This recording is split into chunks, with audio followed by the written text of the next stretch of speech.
Hello everyone. आज हम प्रतिशत को समझेंगे, जानेंगे कि किसी संख्या का प्रतिशत किस तरीके से निकाला जाता है और प्रतिशत को भिन्न के रूप में किस तरीके से हल किया जाता है। तो चलिए सबसे पहले हम जान लेते हैं प्रतिशत का मतलब क्या होता है। प्रतिशत, इसका हम संधि विच्छेद करेंगे तो प्रति धनशत मतलब प्रत्येक 100 में से मान लीजिए कोई संख्या है 8, इसका प्रतिशत निकालेंगे तो 8/100 हो जाएगा।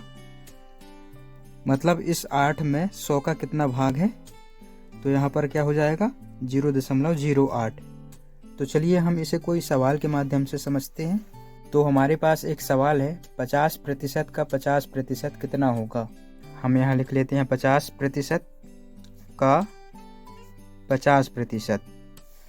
अब इसे हम भिन्न के रूप में लिख लेते हैं 50/100 का मतलब यहाँ गुणा हो जाएगा, फिर से 50/100। ये शून्य से शून्य कट जाएगा, ये शून्य से शून्य यहाँ कट जाएगा। अब इनका गुणा हो जाएगा 55/25 बटे 1 शून्य दोनों बचा है 100 यहाँ पर। अब हम क्या काम करेंगे, ये जो 100 है ना, इसे हटाने के लिए ऊपर अंश में 2 संख्या के पहले डॉट लगा देंगे, तो ये हो जाएगा 0.25। तो इस तरीके से प्रतिशत को हल किया जाता है, तो ये हमारा आंसर हो जाएगा। इसके बाद दूसरा सवाल है, 300 का 25% का 20% क्या है। तो चलिए सबसे पहले हम यहाँ 300 लिख लेते हैं। अब का मतलब यहाँ गुणा हो जाएगा 25%, प्रतिशत को भिन्न में लिख देंगे तो क्या हो जाएगा बटे 100। अब का मतलब फिर से यहाँ गुणा हो जाएगा। अब यहाँ पर कितना है 20%, प्रतिशत हटाने के लिए हम यहाँ हर में 100 लिख देंगे। अब हम इसे काटेंगे तो ये 2 0 से 2 0 कट जाएगा, 20 पंचे 100, 5 पंचे 25, 5 तिया 15। तो यही हमारा आंसर हो जाएगा। तो इस तरीके से प्रतिशत को हल किया जाता है। अब इसके बाद अगला क्वेश्चन है, 3% कितने प्रतिशत है 5% का। इसे आप ध्यान से समझिए। क्वेश्चन में क्या है, जो 3% है इसे हम भिन्न में कर लेते हैं, बटे 100 हो जाएगा।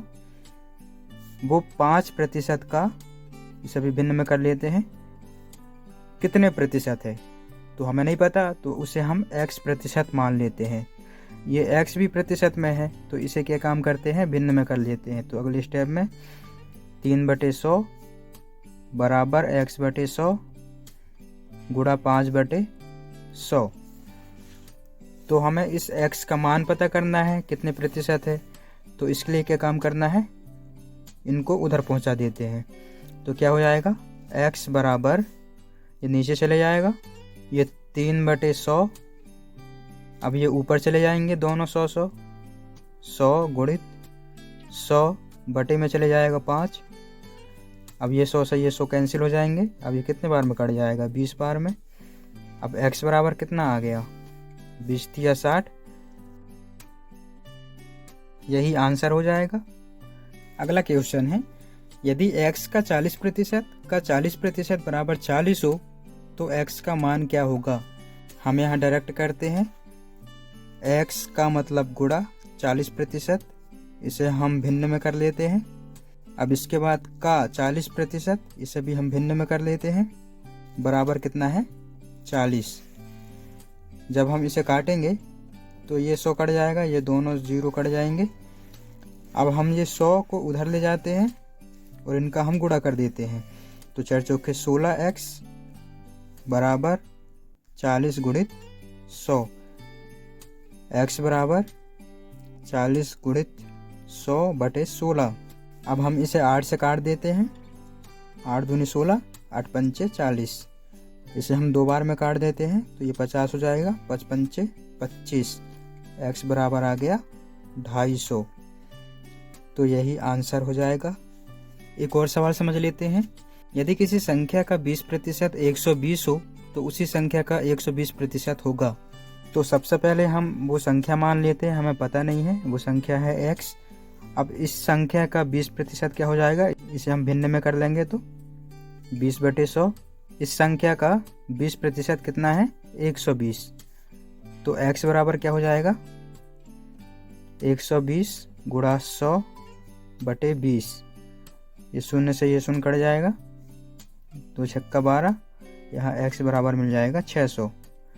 अब क्वेश्चन और आगे क्या कह रहे हैं कि उसी संख्या का 120%। तो जो संख्या थी वो तो हमें मिल गया 600। अब इसी का हम 120% निकालते हैं। इसे भी हम भिन्न में करने के बाद इसे काट देते हैं, ये शून्य से ये शून्य। अब यहाँ क्या हो जाएगा, 12 छंग 72, मतलब वह संख्या क्या होगी, 720। यही आंसर हो जाएगा। तो आज के लिए इतना ही। अगर वीडियो पसंद आया हो तो चैनल को सब्सक्राइब कर दीजिए। मिलते हैं अगले वीडियो में।